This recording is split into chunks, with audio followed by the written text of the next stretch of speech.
Your house is worth whatever it's worth, right? Whoever sells it. Wrong. I'm Charlie.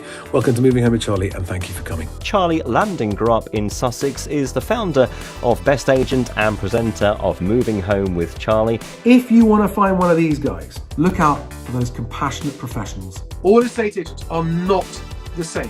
So Charlie, what would be your advice for people interested in buying new builds right now? Don't overpay. Do buy, but don't overpay. That's why I say disregard the guff. Read into the numbers and look, and it's buried. The bad news is buried in the small print, okay? Good evening, everyone. Welcome to the Property Press Awards. They may or may not be telling the truth, but you should form your own view. Get out and view, get out and view, get out and view. You cannot be in a position to make offers and have the offers accepted if you're not viewing. Just be out there viewing. Pay attention to the back of the class. If you've not been watching my videos, I did one just a couple of days ago. Disregard the guff, guys.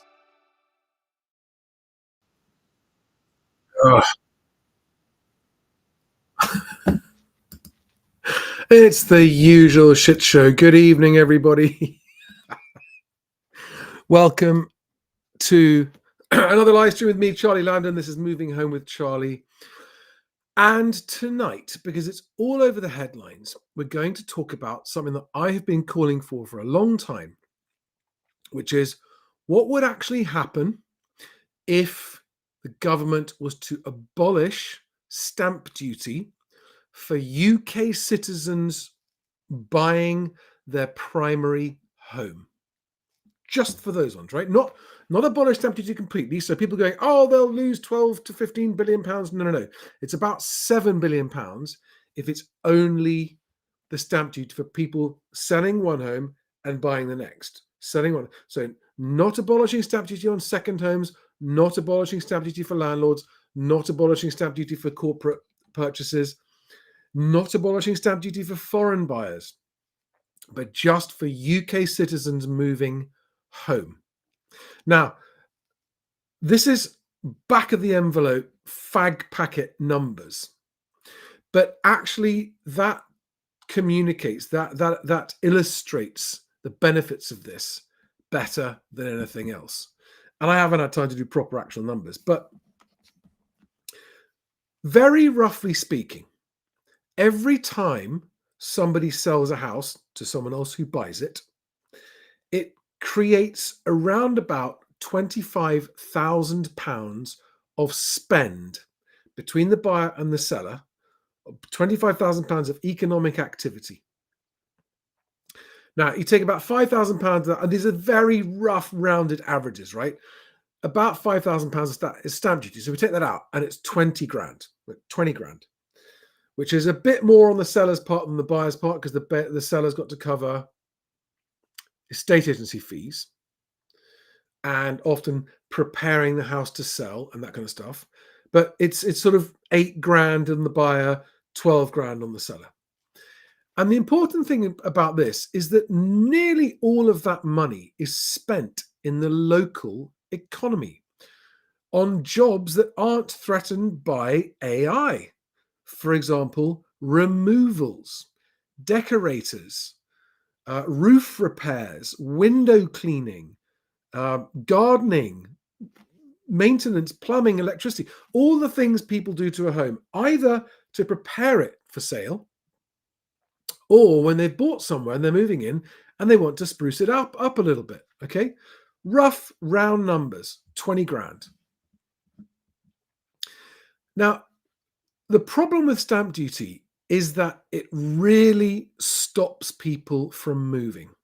I'm not going to spend this video digging up all the evidence to prove that is the case, right? But I have no reason to make this up, okay? There is no agenda for me here other than improving economic activity and boosting social mobility. And particularly for downsizers, who are the ones most affected by stamp duty, this is what happens when someone downsizes from a big house. The people buying that big house usually will take out a mortgage, so that money comes from the bank and is paid to the seller, and effectively unlocks the value locked up in that larger home that people are downsizing from, that if they didn't downsize from, that money would just remain trapped. Yes, they could do an equity release, but that's becoming less and less common. But generally speaking, when they sell, it unlocks the money, and the seller will then spend that money on preparing the house, on their legal fees, their conveyancing fees, their estate agency fees, their mortgage broker if they've got one, removals fees, and any local tradespeople preparing the house for sale. And they will also spend their money moving into a new house. And so that's money spent in the local economy. Now, the only objection that I've ever heard to the permanent scrapping of stamp duty, as opposed to the temporary holiday, which is a different thing, right, is, oh, the government would lose all the tax money. Okay, if there were no more moves and the number of people moving house stayed exactly the same, then yes, that would be true. The government would lose 7 billion or so of stamp duty per year, which in this grand scheme of things is a tiny amount. I'll come on to that in a minute. And the other objection that I hear people say is, oh, it would just put the money immediately onto house prices. Well, that's not true either, because stamp duty is different amounts for different prices and for different people. So it doesn't automatically all go onto house prices. What it tends to do is actually reduces the deposit problem if people haven't got to find such a big stamp duty payment. What it does not do, which someone said today, and it's wrong, is it doesn't mean people can borrow more. It doesn't alter how much. The amount people can borrow is based on their income multiple and credit score and that kind of stuff, okay? So adding another 5,000 quid in for the deposit does not, I mean, the maximum theoretical potential increase in the house is £5,000 in that one case. But again, it's not all purchases. And secondly, it doesn't change the income multiples you can borrow. So, and thirdly, the reason people think that prices go up when you remove stamp duty is because every time they've done a stamp duty holiday, that has happened, further reinforcing the fact that every single time the government interferes with the housing market, it makes it worse in terms of affordability, right? It creates artificial stimulus, and that pushes up prices. And when people push prices up because of a temporary deadline, all the people who bought just before the deadline end up overpaying, because after the deadline has passed, prices then come back down again as the artificial stimulus is removed. Now, that's the first benefit, right? So, but the one assumption I'm making that is a fairly safe assumption is that the number of people moving home would increase significantly. It's anybody's guess. Nobody knows how much it would increase, but no, I don't think anyone disagrees that there would be an increase. Now, when the number of people moving increases, that increases the tax take for the government in ways they wouldn't otherwise get it, from a long list of reasons. So, for example, the VAT on estate agency fees all goes to the government, okay? And the corporation tax on estate agency profits all goes to the government. The next thing it does is it would create more jobs.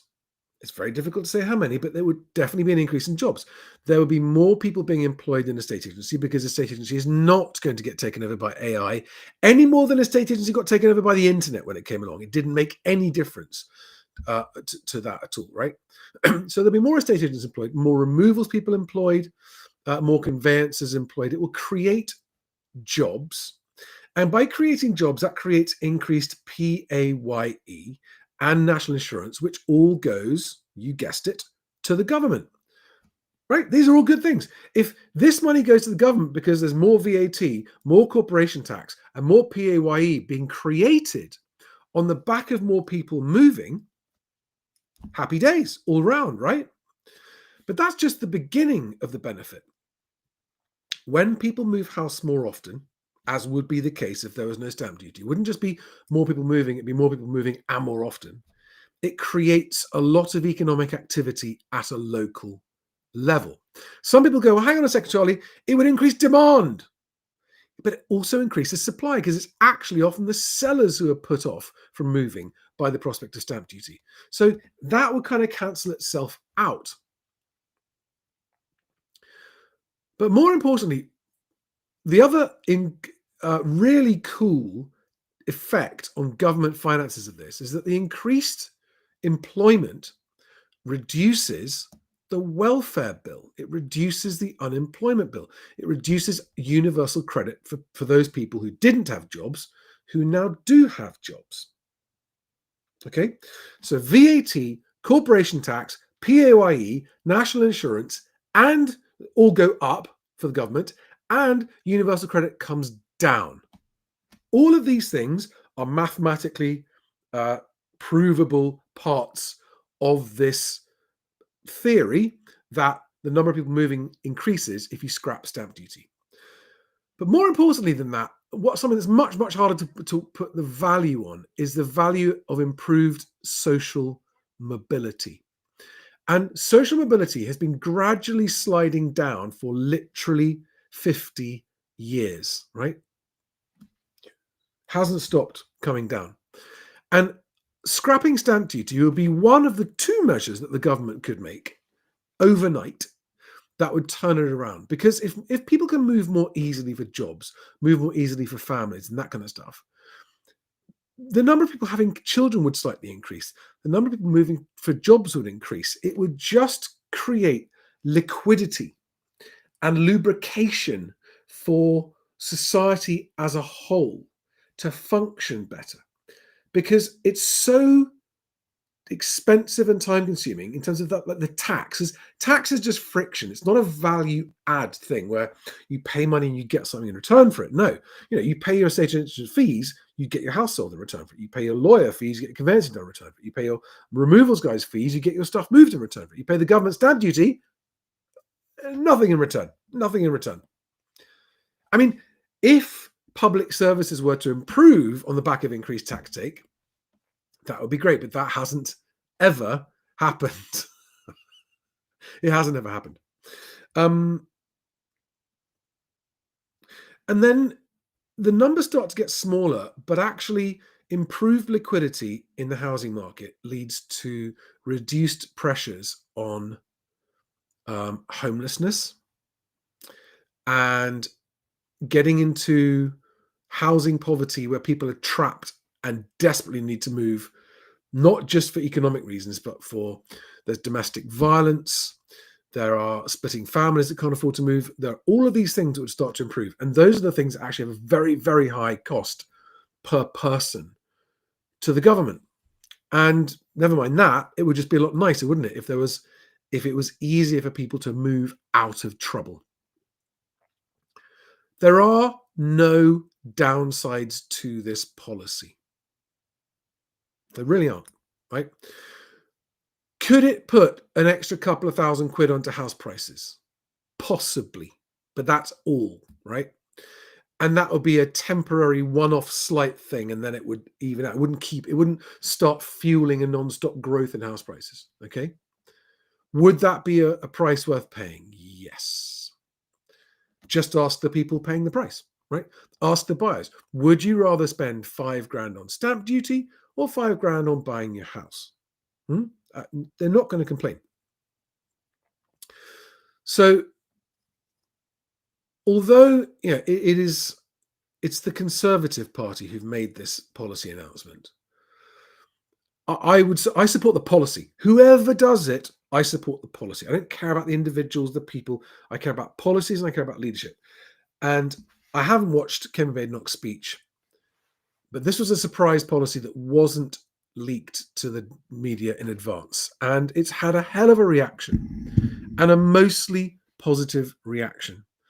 And I'm just glad that it's being talked about because it applies pressure to the other parties to do the same thing. Now, we're 4 years away from it. Some people are going, oh, this is a bad idea because it means people won't move until the next election. That's palpable nonsense, because that's 4 years away. People don't put a move on hold for 4 years just to avoid stamp duty. You do get some really silly comments from people who haven't thought it through. Now, there's no point in speculating about the likelihood of this happening. It's just too far away. There are too many uncertainties. You know, the odds of the Conservatives winning the next election are tiny. Very long odds. Right? There's very, very small chance of them winning. Reform are the most currently in the polls. They're way ahead of everybody. But 4 years is a really long time in politics. It's a really long time, and a lot of stuff could happen. And unless somehow a general election is called before then,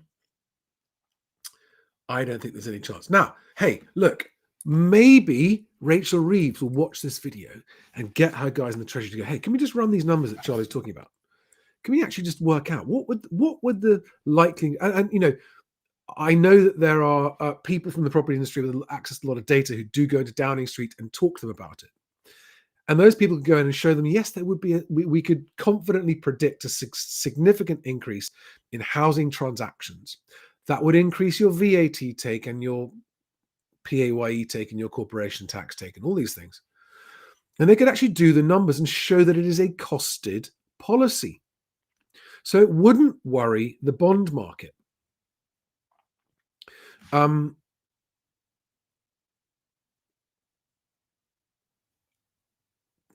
The other policy that the government, this is what's so frustrating, right? Because the government, any government, has the power to suspend or scrap or abolish stamp duty pretty much overnight if it wanted to.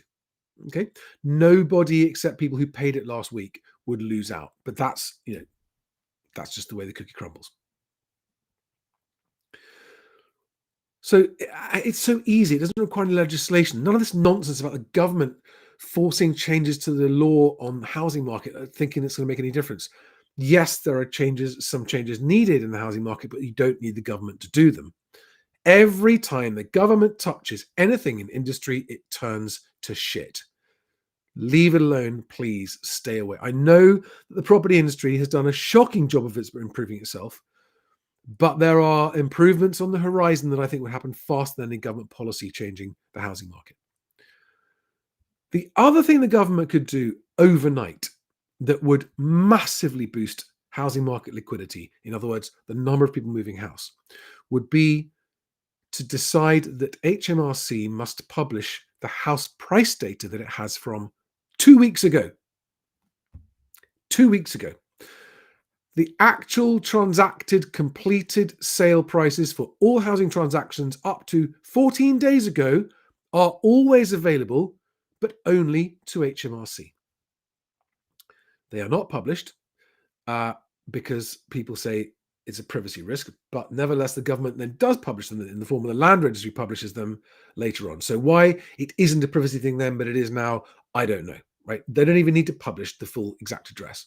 The government could do those two things, and I cannot overstate what a boost, it would turbocharge the economy so fast if they were to make house price transparent. And by the way, the new house building companies that lobby the government, and they're the ones behind keeping the lid on house prices for as long as possible with the Land Registry, because by the way, guess what? When you want to see a brand new build's purchase price show up at the Land Registry, they can take 2 years till you see those. They really kick that can down the road. They do not want you knowing about which buyers got a discount and which ones didn't. Okay. Well, right now, the house building industry is in such a state of flux. Maybe it's a better time than ever to just rip the Band-Aid off and go, right, we're now going to publish actual house prices every month from HMRC and end overvaluing immediately, end all of the silly estate agents and sellers going, well, I know what I want for my house. Doesn't matter what you want. The market may or may not pay it. It's like what the market's going to pay is all that matters. So abolishing stamp duty and unveiling house price transparency would in one fell swoop, in my view, pull this country out of recession. It's not going to fix all the long-term economic issues that we've got, but I mean, the other major one it's not going to fix is, of course, the problem with our energy being so expensive. That would be a close second, if not equal first priority to do. But if they abolished stamp duty permanently and made house prices transparent, there isn't another policy that would improve more people's lives faster than that, in my opinion. Right. That was a relatively quick thing. Okay, Ross Norman asks a question that other people are saying. How is this even vaguely relevant or interesting? Interesting. How is this even vaguely interesting if there is no chance those Tory clowns will ever get elected again?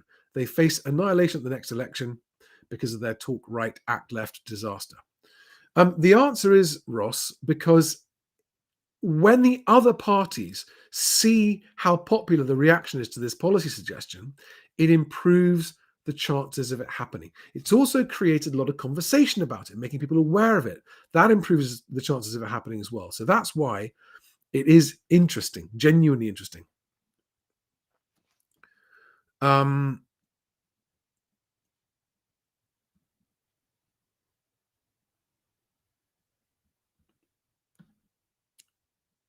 What else? Do you have any other questions on this topic?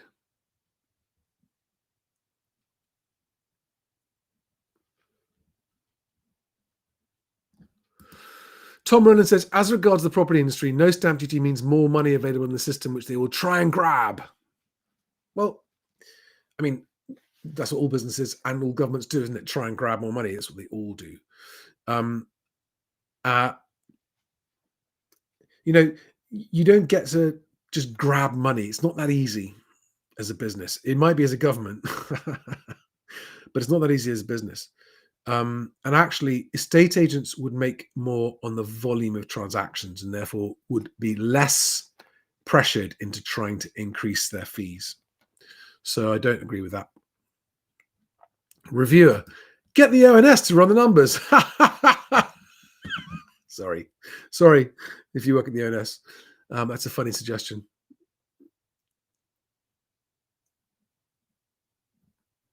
No, rather paying stamp duty than house prices doesn't make any sense, because that stamp duty that you put down, in terms of, if you put that money into the value of a house, it kind of stays there. If you put that money into stamp duty, it's gone. So literally, as a buyer, it is money that evaporates like a fart in the wind.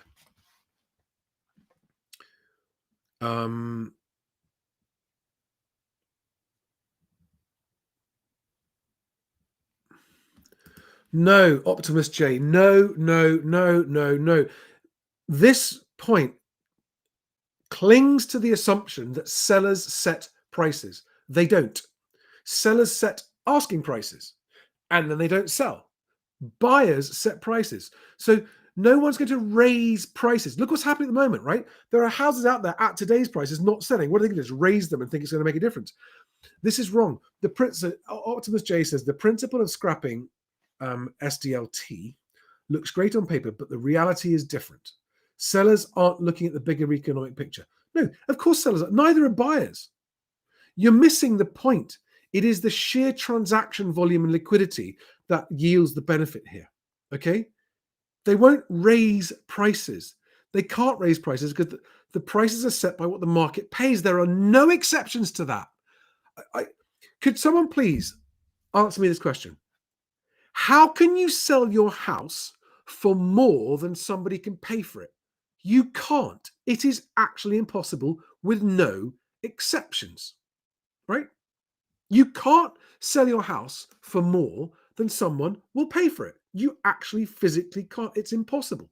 Okay. So this raising prices that assumes that everyone will just pay the asking prices. Have a look at the market now. How many unsold? We've got the most unsold properties in 10 years. Raise prices. Come on. The market sets the prices. It always has. It always will. The government fiddles with the market, and that causes price inflation because of the availability of money. but it is still the market that sets the price. I'm not saying the market price is good or bad. I'm just saying the market sets the price, right? The government creates the environment for the market with taxes and incentives and help to buy and mortgage multiples. The government sets those policies, and that creates the market price. But every property has a different market price. And it is not the case any more than people are saying the same about landlords. Oh, landlords just raise their prices. No. Well, if they could do that, they wouldn't be selling up, would they? They just raise their prices to offset the costs. But they can't because the market won't pay it. I do wish people would get the silly idea out of their head that the price of something is whatever the seller decides. It isn't. It never has been. Never in the world has a seller been able to sell something for more than somebody was able to pay for it, ever. Think about it. It's a basic market mechanic. Just ask the sellers of electric cars and classic cars now, right? They're setting prices. People paying them? No. They're heavily discounted. I'm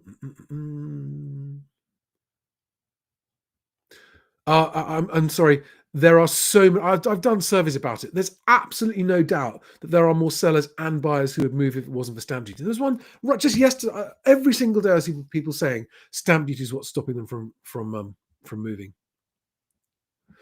Carlos, that's a great question. Question is, will this push Labour to change course and get rid of stamp duty in the next budget?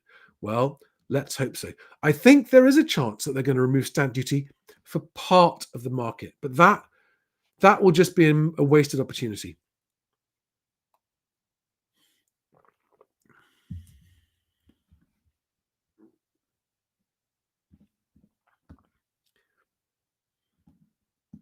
Yeah. NM says you would be more likely to buy a house if you're not frittering the money, stamp duty down the drain. So it will raise property prices. No, sorry. I don't know any buyer that pays more than they need to. This is a flawed assumption, NM. And people keep going, oh, look at the post-COVID stamp duty. That was because it was temporary. I don't know whether NM of you listening since the start of the video, but I can't repeat this often enough. A temporary stamp duty holiday, yes, causes a spike in house prices by buyers rushing to avoid a stamp duty, okay? But a permanent one wouldn't do it. Okay, right. That's enough on that. I think it's worth just spending a moment on the fact that this is obviously a very popular talking point, a popular policy, and is going to therefore have a higher chance of being used in manifestos or promised or even implemented at the next election. I still think it's much too early to call what's going to happen in the next election. Much too early to call. I think the bookies' most likely outcome of the next election is a Tory reform coalition. I don't know. I don't have an opinion on whether that is or isn't likely. But if that were to be the outcome, there would be a chance. I mean, coalitions are generally crap because no one does anything. They all just fight with each other. Yeah, we'll see. We'll see. I actually think that scrapping stamp duty can be demonstrated to be such a powerful economic booster that as the economy continues to flail, they might do it. I mean, honestly, I think the most likely outcome is that Rachel Reeves she tinkers with stamp duty in the next budget and misses the opportunity.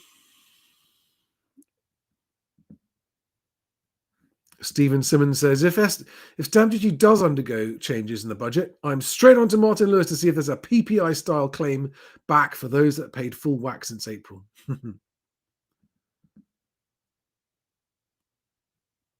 Yeah, okay. All right, guys. I think I'm going to call it a night for tonight. That was definitely worth talking about because of the number of headlines about it today. Any last minute questions before I go? Otherwise, I'm going to start wrapping it up.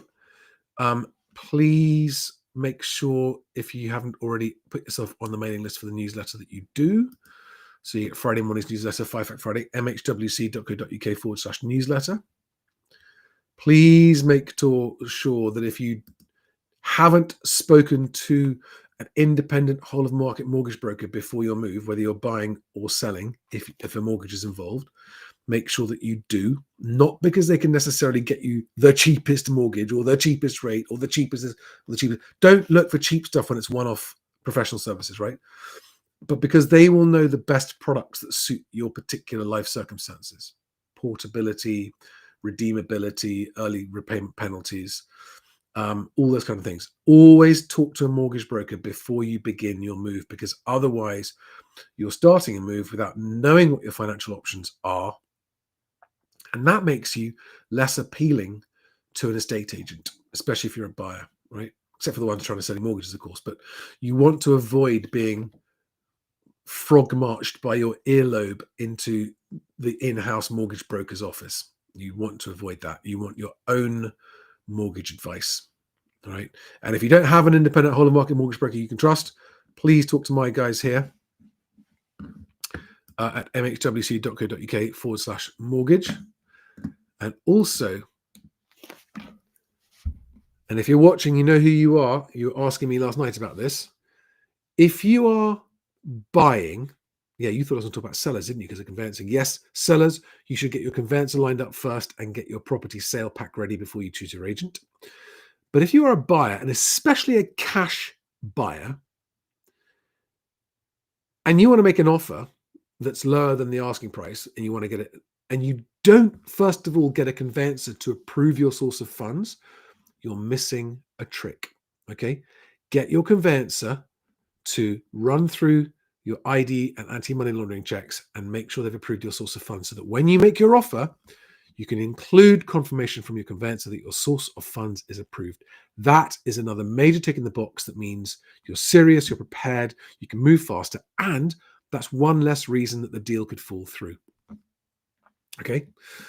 And last but not least, and thanks to those of you who have been buying them, make sure you get your property search pack ready to buy the moment your offer is accepted, or at least the moment that the seller issues their legal paperwork, so you know that the seller isn't wasting time. Okay. I did a video on this recently, and you should go and find it if you haven't seen it, about why buyers should always order the property search pack themselves, even when your conveyancer goes, no, we take care of that. No. For all the reasons in the video, you need to say to the conveyancer, no, I will buy the search pack and provide it to you. And it is completely authorized and regulated and everything you need.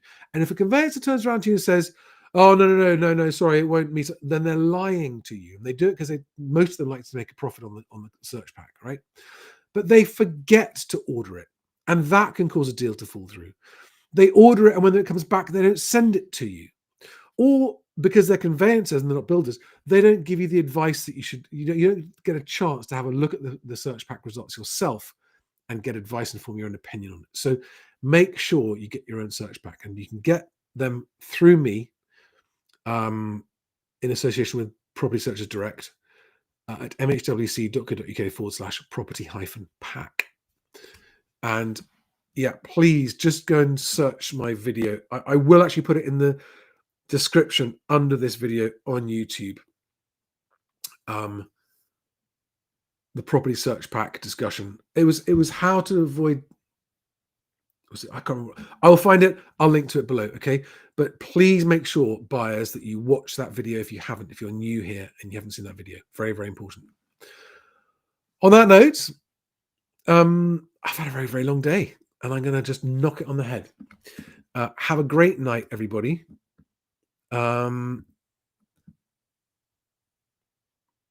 Thanks, Optimus J, Stephen Simmons, Jean-Marc Bordeaux, Ramble and Root, Patricia NM, Naida, Ramble and Root, yes, twice.